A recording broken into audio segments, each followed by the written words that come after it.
All right, we continue with our next segment, Then and Now Everyday Life Across Generations, where we'll compare how ordinary life changed across different decades and what those changes meant psychologically and socially. And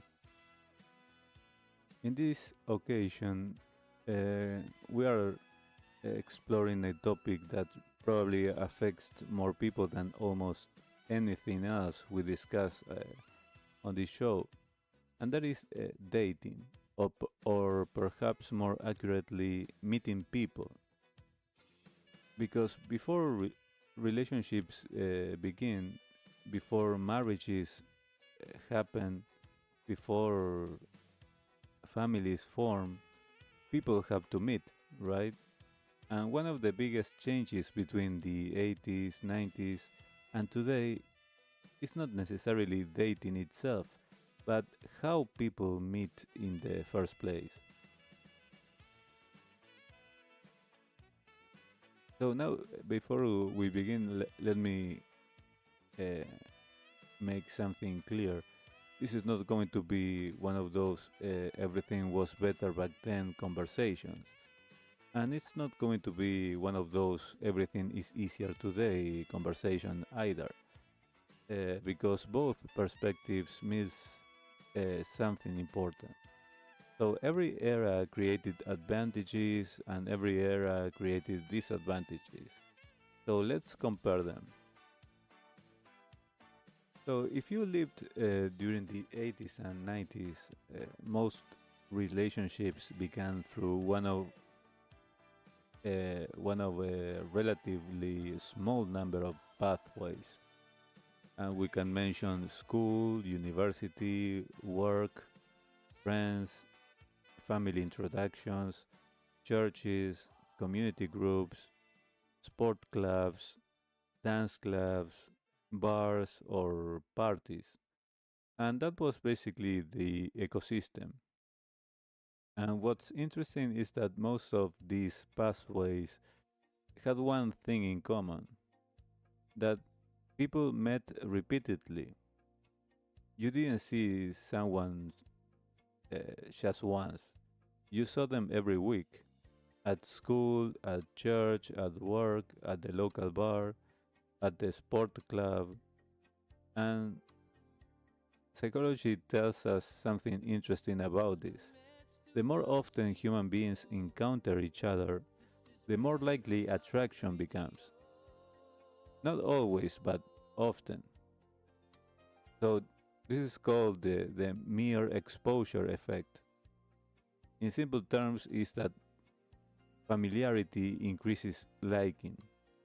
So many relationships weren't beginning because two people immediately fell in love, like in the movies. They began because two people kept crossing paths. And one of the biggest relationship pathways in previous decades was that friends, the fact of friends introducing friends, right? You had social circles, your friends knew other people, those people knew other people, and eventually someone said, you should meet her or you should meet him. And what made this system interesting was that it contained a built in layer of trust, because there was already social accountability. If somebody behaved badly, other people would hear about it. Your reputation mattered. And that created both advantages and disadvantages. There was less anonymity, but also often more trust. Another pathway that has declined significantly in many countries is community based meeting, like the ones provided by churches, volunteer groups, local organizations, neighborhood events, right? Now, obviously, not everybody attended these organizations, but millions of people did. And these environments created something modern dating often lacks: repeated exposure without romantic pressure. You weren't attending specifically to date. You were participating in a community, and relationships often emerge naturally from that environment. So now let's talk about the what is considered the obvious one for the majority of people, especially for extroverted personalities, that are bars, pubs, and dance clubs. Because many people imagine the 80s and 90s as one giant dating paradise, and that's not really accurate. Those environments worked well for some people, uh, as I was mentioning, particularly extroverted personality types. People comfortable approaching strangers, people comfortable being social. But for many introverts, those environments were not necessarily enjoyable. In fact, many introverts probably feel today's options suit them better. And that's an important point. Uh, when people say dating was easier in the 80s, we should ask, easier for whom? Uh, and another major difference was workplace dating. Throughout much of the 80s and 90s, meeting a partner at work was incredibly common. You spent 40 hours a week together, you knew each other over time. You observed character, reliability, humor, kindness. Relationships often emerge naturally. Today, many workplaces discourage workplace relationships much more strongly, and remote work has removed many opportunities altogether. Again, there are benefits and drawbacks, right? But it unquestionably reduced one of the major ways people historically met. Then everything changed when the internet arrived, right? And eventually online dating appeared, and at first many people view it as strange, um, uh, as a strange experience, and some even consider it embarrassing. Today it has become completely normal, and this is where things become really interesting. As modern dating modern dating apps created opportunities that previous generations never had, right? You can meet people outside your neighborhood, outside your workplace, or are outside your social circle, and you can connect with people who share highly specific interests. So you can meet people you would never have encountered otherwise. So for many introverts, this was a huge improvement. Approaching someone in a loud bar is not everybody's idea of fun, but sending a message with someone who shares your specific interest anywhere, anywhere, uh, that's a different experience. And however, modern dating also introduced something new. There is this experience of choice overload. Human beings are surprisingly bad at handling unlimited options. When choices increase beyond a certain point, decision making often becomes harder, not easier. And psychologists have observed this in many areas of life, such as shopping, in careers, entertainment, and in relationships as well. Because if somebody believes there are endless alternatives available, they may invest less deeply in the person directly in front of them. Then we arrive to at one of the most modern dating words of all, that um, is ghosting, right?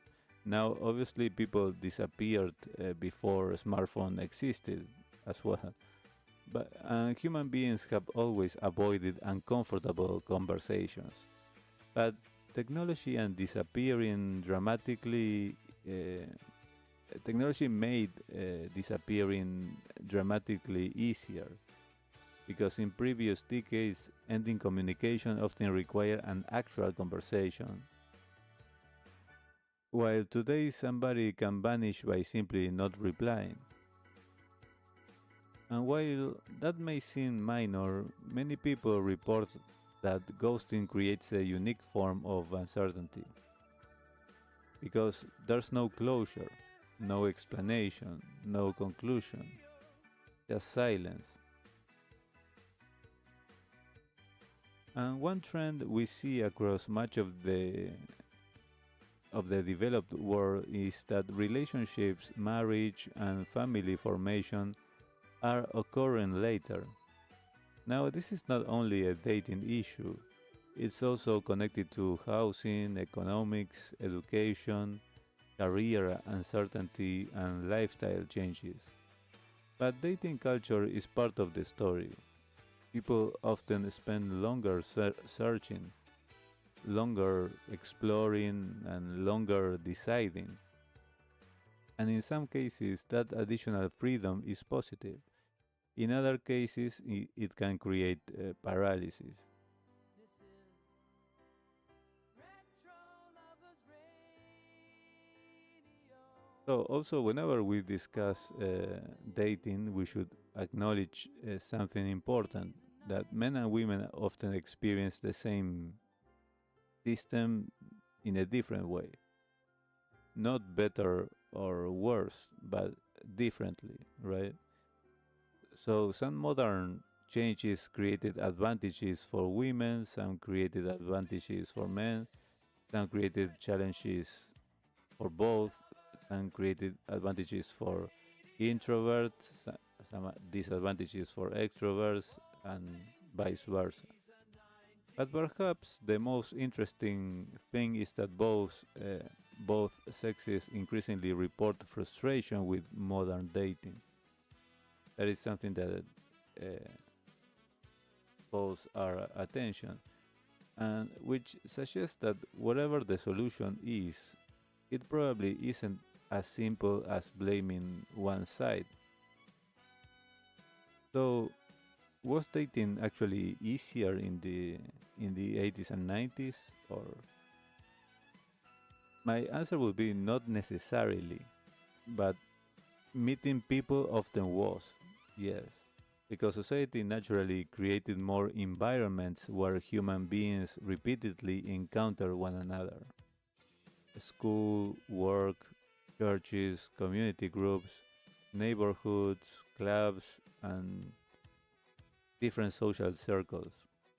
Today we have greater reach, more options, more freedom, but sometimes fewer shared spaces, as we were discussing the previous episode of this segment about third spaces.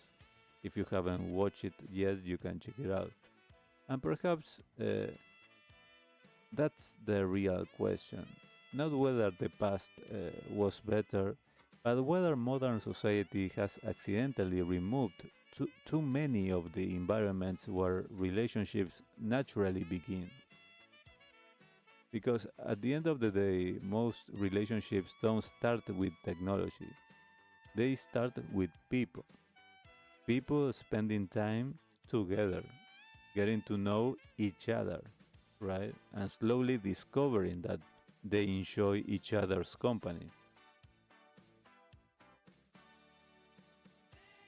All right, everyone. So that's been tonight episode for the segment Then and Now Everyday Life Across Generations. And after our brief recess, we're coming back with our segment Discography of the Day.